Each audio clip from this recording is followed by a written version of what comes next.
অন্নভাণ্ডারীর সকল বন্ধুদের অনেক অনেক ভালোবাসা। আমি অন্ন চলে এলাম আজকে একটা ঝাল ঝাল রেসিপি নিয়ে। সঙ্গে থাকুন, সম্পূর্ণ ভিডিওটি দেখুন। কেমন? আশা করছি ভালো লাগবে। তো প্রথমেই আমি এখানে 1 কিলো লঙ্কা নিয়েছি, কিন্তু প্রথমেই লঙ্কাগুলো ভালো করে ধুয়ে 1 ঘন্টার জন্য রোদে শুকিয়ে নিয়েছি, মানে জলটা শুকিয়ে নিয়েছি। শুকিয়ে এবার চলে যাব রান্নাঘরে। এরপরেই লঙ্কার বোটাগুলো লঙ্কার থেকে ছাড়িয়ে নেব। লঙ্কার বোটাগুলো ছাড়িয়ে নিয়ে এরপরে একটা চাকুর সাহায্যে মাঝখান থেকে লঙ্কাগুলো চিড়ে দেব। লঙ্কাগুলো 2 টুকরো করব না, শুধু একটু এরকম চিড়ে দেব, মশলাগুলো ঢুকবে ভালো ওই জন্য।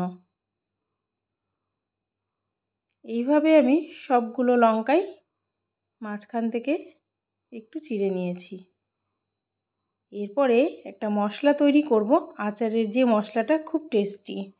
2 চামচ ধনে নিয়েছি, 2 চামচ মৌরি নিয়েছি, 1.5 চামচ জিরে নিয়েছি, 1 চামচ মেথি, 3 চামচ সর্ষে আর 1 চামচ কালো জিরে, আর নিয়েছি বেশ কয়েকটা শুকনো লঙ্কা। আপনারা চাইলে এই আচারটা গোলমরিচ দিয়েও বানাতে পারেন শুকনো লঙ্কার জায়গায়, কিন্তু আমার শুকনো লঙ্কাটা ভালো লাগে আচারে, ওই জন্য আমি একটু শুকনো লঙ্কা দিয়েছি। এখানে 10 থেকে 12টা শুকনো লঙ্কা আছে।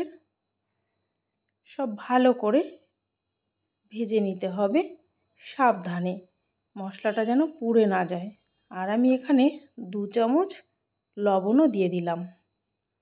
দিয়ে দেখুন মশলাটা ভেজেছি, একদম মশলাটা খাস্তা হবে কিন্তু পুড়ে যাবে না, মানে একটু কড়কড়া হবে। এরপরে কড়াতে দিয়ে দিলাম 300 গ্রাম সর্ষের তেল। আচার সবসময় সর্ষের তেলেই ভালো লাগে। 300 গ্রাম সর্ষের তেল আমি গরম করে গ্যাসটা বন্ধ করে দিয়েছি।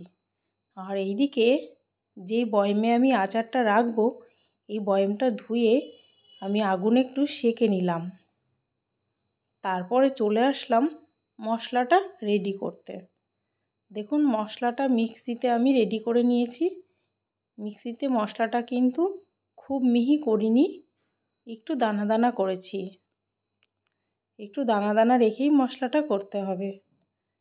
এরপরে লঙ্কাগুলো একটা পাত্রে নামিয়ে নিলাম। এই লঙ্কার আচার খেতে কিন্তু দারুণ লাগে শীতের দিনে। আম তেলের সঙ্গেও ভালো লাগে, মুড়ি মাখায় ভালো লাগে। যারা এই লঙ্কার আচার খান তারাই ভালো জানবেন কেমন লাগে এই আচারটা খেতে। আর এখানে আমি নিয়েছি আমচুর পাউডার। আপনাদের আমি এই আমচুর পাউডারের ভিডিওটা দিয়েছি, আপনারা চাইলে ভিডিওটা দেখে আসতে পারেন।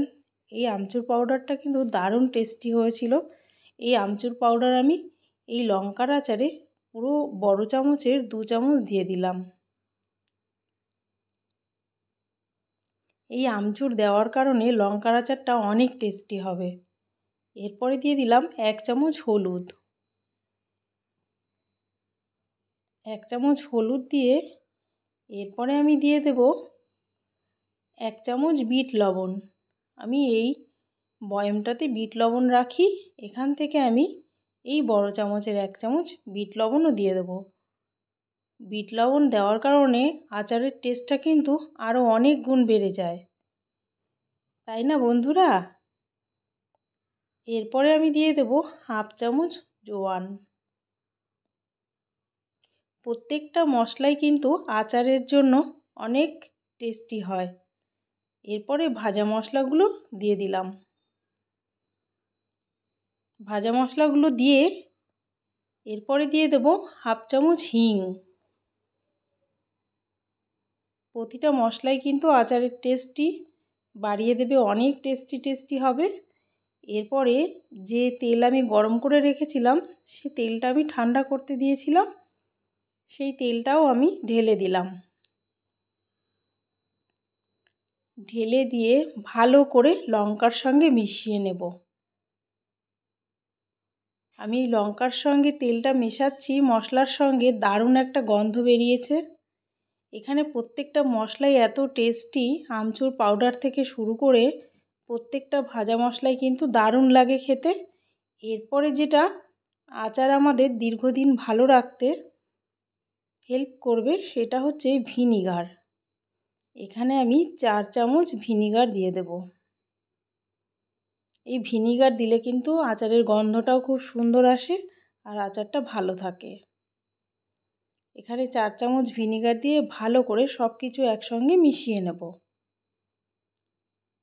আমার রেসিপিগুলো যদি আপনাদের ভালো লাগে লাইক কমেন্ট শেয়ার করবেন কেমন? আর ভিডিওটি সম্পূর্ণ দেখবেন। সম্পূর্ণ ভিডিও না দেখলে আপনি বুঝতেই পারবেন না এই রেসিপিটি কেমন হয়েছে।